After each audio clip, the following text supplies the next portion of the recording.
Welcome to Sober.Coffee, a weekly coffee chat sharing experience, strength, and hope for anyone on the sober road to recovery. You can download Sober.Coffee weekly on all podcast platforms and check us out on Instagram at Sober.Coffee Podcast and on Twitter at Sober.Coffee Pod. To learn more about us and to help support these sessions, visit online at Sober.Coffee. Here are your hosts, two guys on their own path to recovery, Mike and Glenn. Let's join them at the coffee shop. Here we are again, Glenn. Morning, Mike. Good morning. How are you? Man, I'm doing good. Good. I raced to get here today. That's unlike you. I know. I was in the fast lane. Life in the fast lane, like Joe Walsh. Well, you're always in the fast lane, but it's unlike you to be 3 minutes late. I know.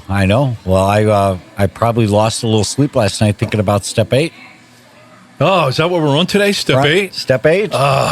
One of my faves. Yeah, it is. It's good stuff. Well, really, step 9 is my favorite, but you got to do step 8 before you get to step 9. I'm pretty sure last week you said that step 7 was your favorite, and the week before, I'm pretty sure you said step 6 was your favorite. Yeah, but I really think step 1's my favorite.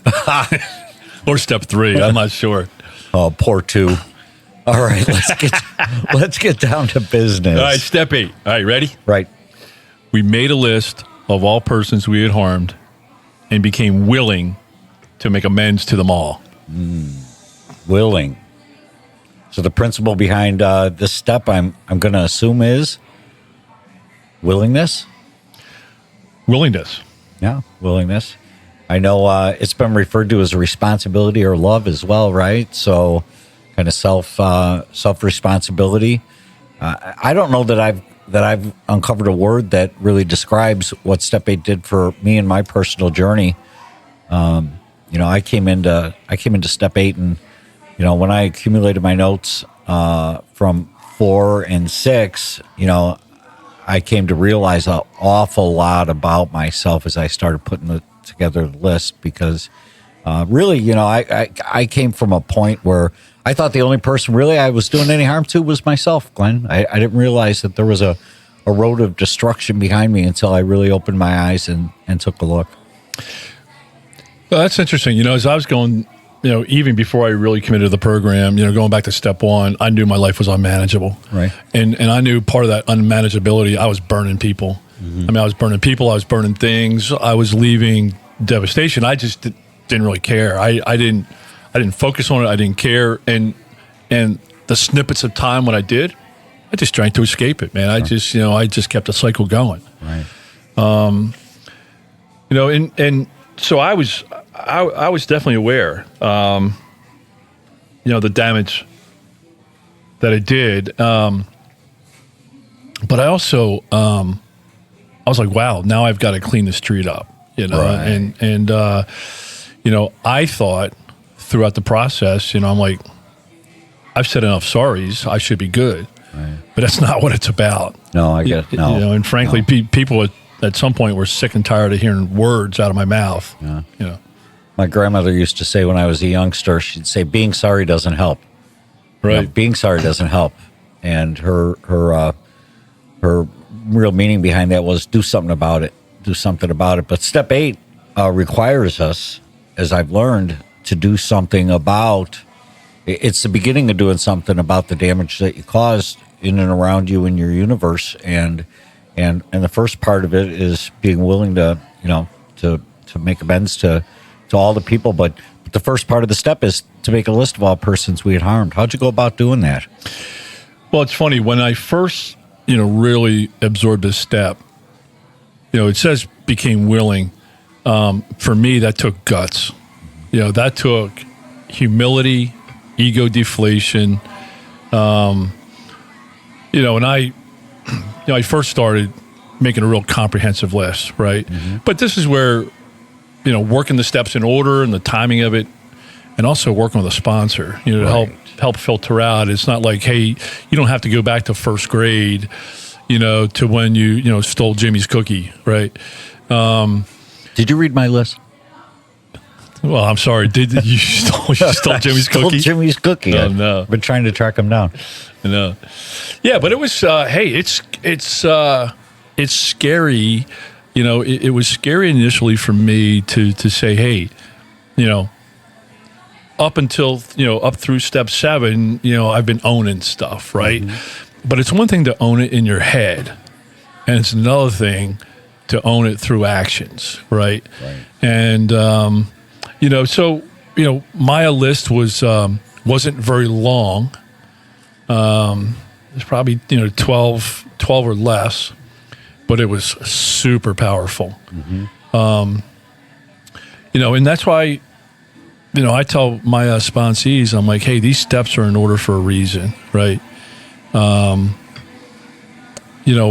is, I got to have I call it sober maturity, right? So as I started making this list, I was already, my mind was already working, right? What are they going to say? What's going to happen? So, when I initially made the list, I left a couple people off because I'm like, man, I don't want to deal with that. Right. Sure. But that's why, working with the sponsor, committing to the program, I had gone through the rest of the steps up through 7 and now 8. I mean, I was ready to own it. Right. How about you? Well, again, my sponsor used 2 words as we worked my entire program and still do to this day, and that's be fearless and thorough about your recovery. And step 8 was no exception to that. None of the steps were, and he focused on making sure that I had an exhaustive list. So, yeah, the first 10, 12 people on my list, ironically, had the same last name as me. And what are the odds, right?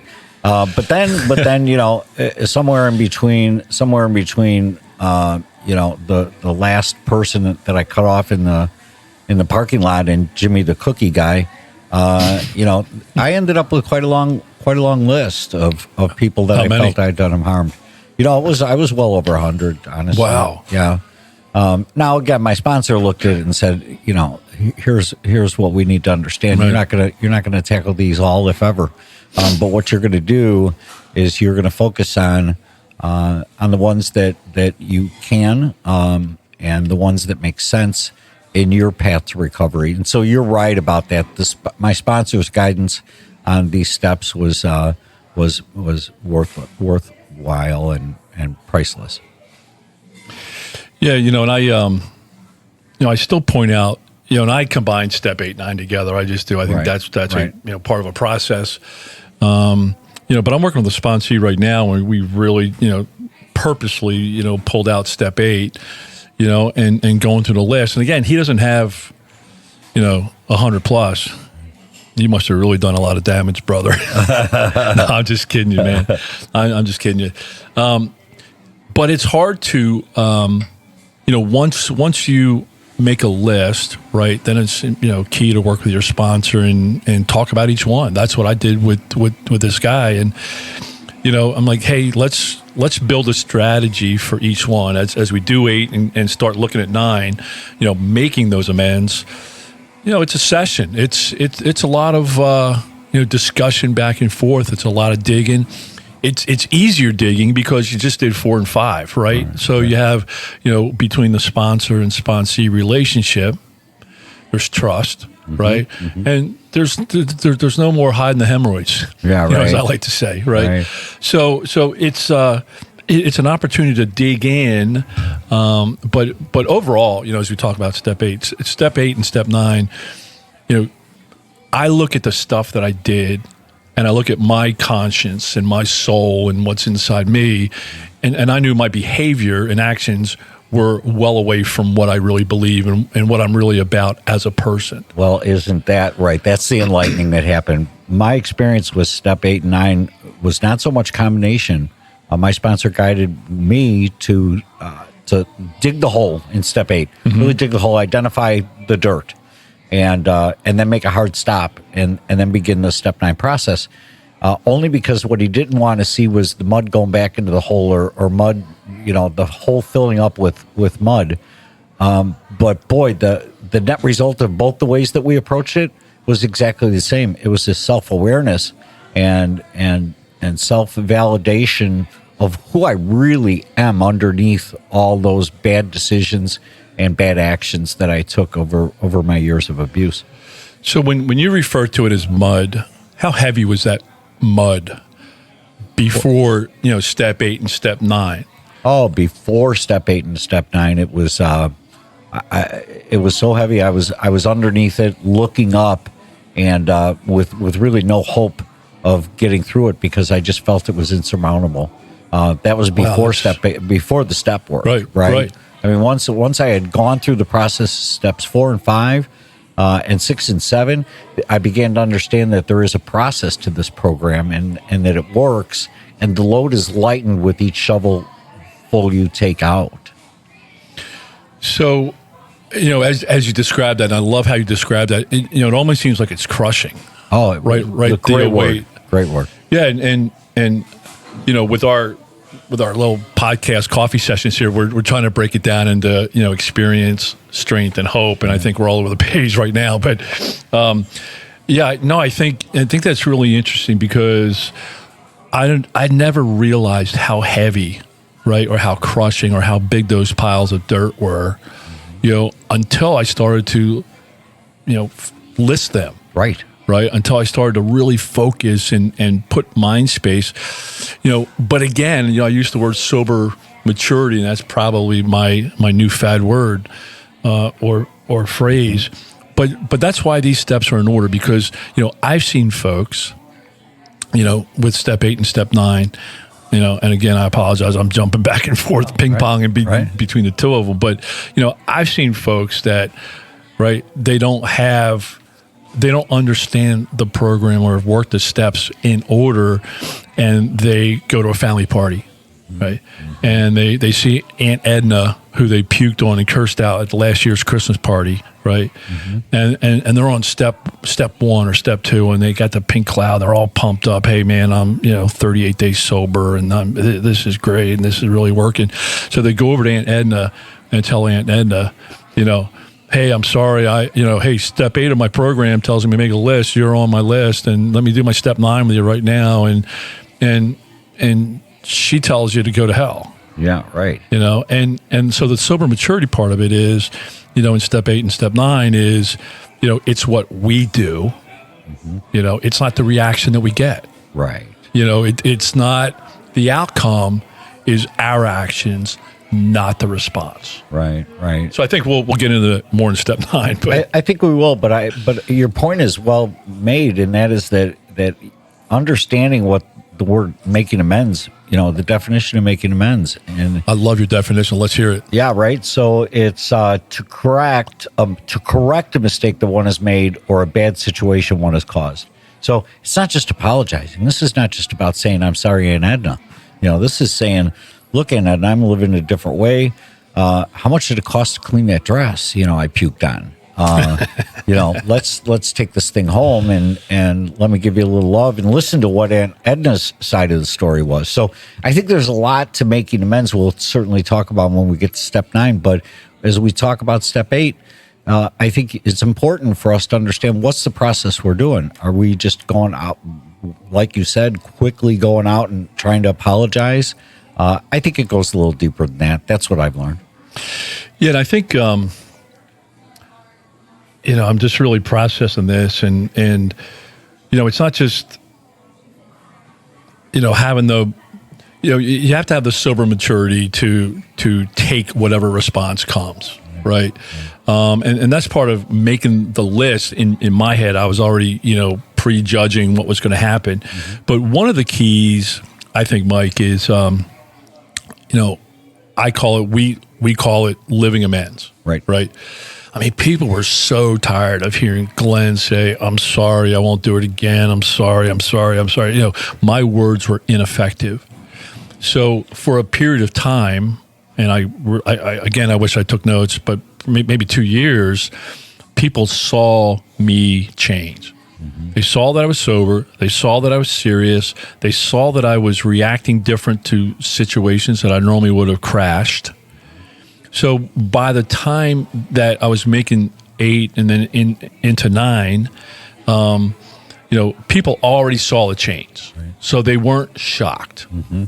right? And so it was more of a process, instead of just showing up. But hey, I know that there are things on step 8 that you go back to people and they're going to be shocked. Sure. You may not have talked to them. I know you have some stories that you share with me, and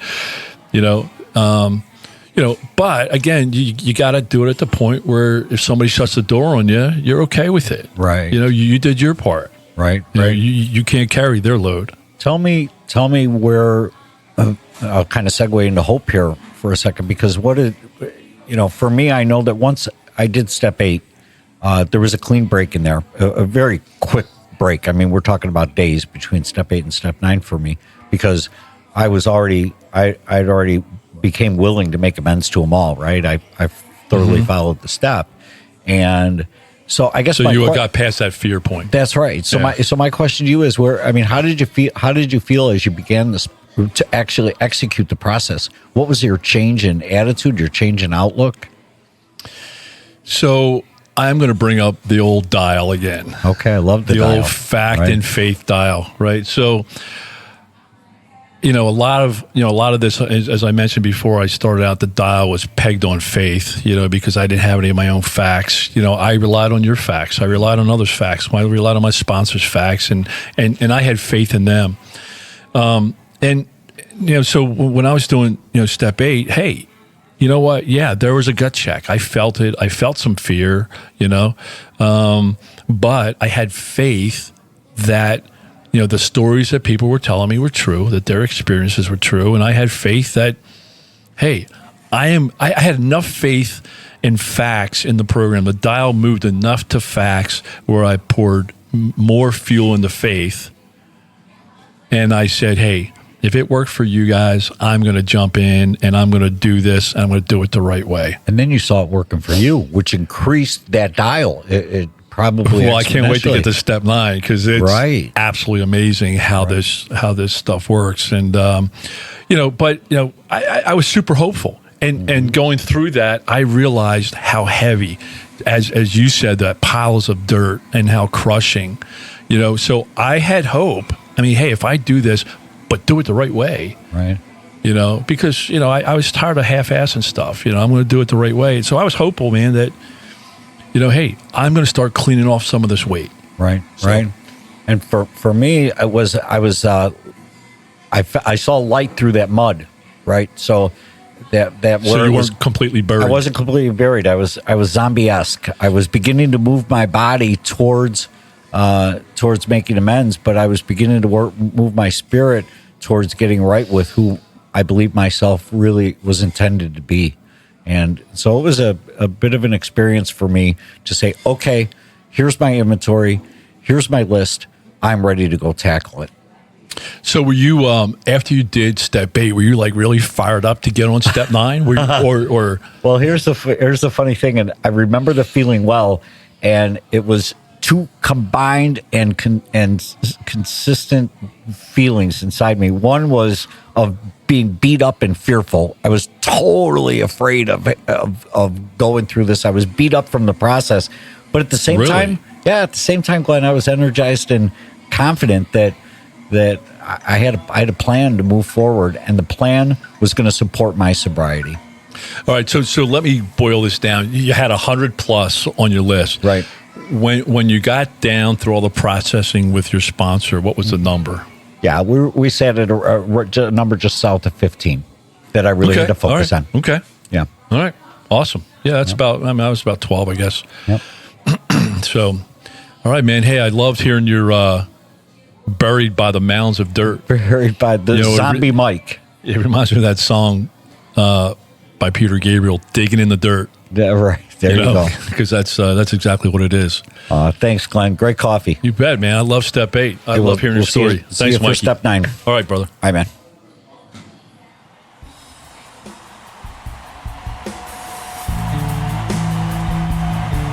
Thanks for joining us for today's coffee chat. To contact the show, email us at podcast@sober.coffee. If you need immediate help, the AA hotline is 800-839-1686. The National Suicide Prevention Hotline is 800-273-8255. Remember, Mike and Glenn are sharing their own journey on the path to recovery. Any suggestions, medical or otherwise, are their own experiences and should not be viewed as professional advice. See you next week, and remember, there is a solution. Stay safe in the city of Chicago.